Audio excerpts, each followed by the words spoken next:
ان میں سے نمبر 1 ایران ہے. اگر ہم چلتے ہیں عرب سے مشرق کی طرف تو ایران ایک اعتبار سے یہ بازی لے گیا ہے پورے عالم اسلام پر. ان کے مذہبی عقائد، ان کی فقہ سے ہمیں جو اختلاف ہے وہ ہے اپنی جگہ پر ہے. آپ کو معلوم ہے میرے بارے میں کسی کو اشتباہ نہیں ہو سکتا اس اعتبار سے. میری جس درجے دشمنی رکھی گئی ہے، جس طرح میرے سر کا جو ہے مطالبہ ہوتا تھا، 2 ہی آدمی تھے پاکستان میں کہ جن کے سر مانگے گئے. ایک کراچی کے وہ شاہ بلیغ الدین صاحب اور ایک میں. تو اس حوالے سے وہ اپنی جگہ پر اختلاف ہے، لیکن اس حقیقت کا اعتراف کیے بغیر نہیں رہا جا سکتا پورے عالم اسلام میں یہ واحد مسلمان ملک ہے جس نے بہرحال اپنی شریعت، اپنے عقائد کے مطابق ایک مذہبی انقلاب برپا کیا ہے.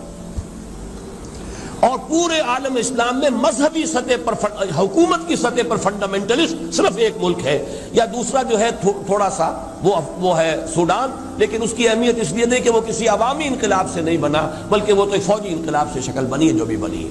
اللہ کرے اس میں استقامت ہو، اس سے یقینی کوئی نتیجہ برآمد ہو جائے. خبریں بھی اچھی آ رہی ہیں، لیکن میں تو دنیا کا جو پرسپیکٹو ہے اس کے حوالے سے عرض کر رہا ہوں کہ اس پہلو سے ایران ان کا ٹارگٹ ہے، ٹارگٹ نمبر 1 ایک خاص اعتبار سے.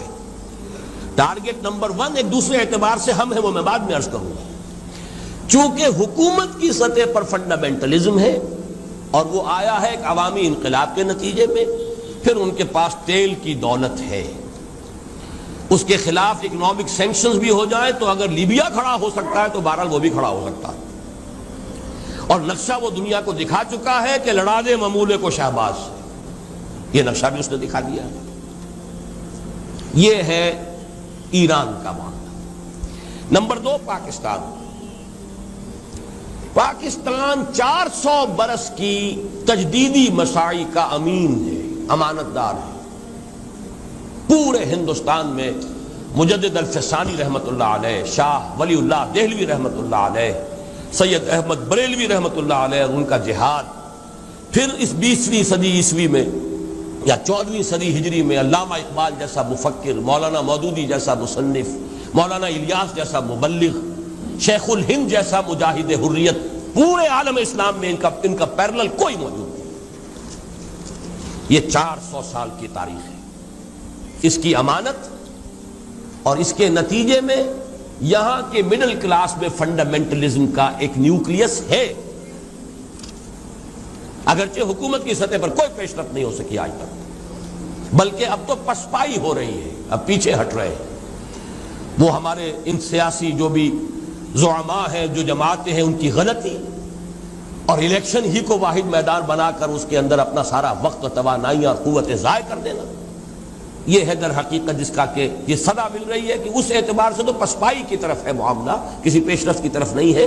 لیکن باہر والے تو دیکھتے ہیں نا کہ اندر کیا کچھ مواد موجود ہے.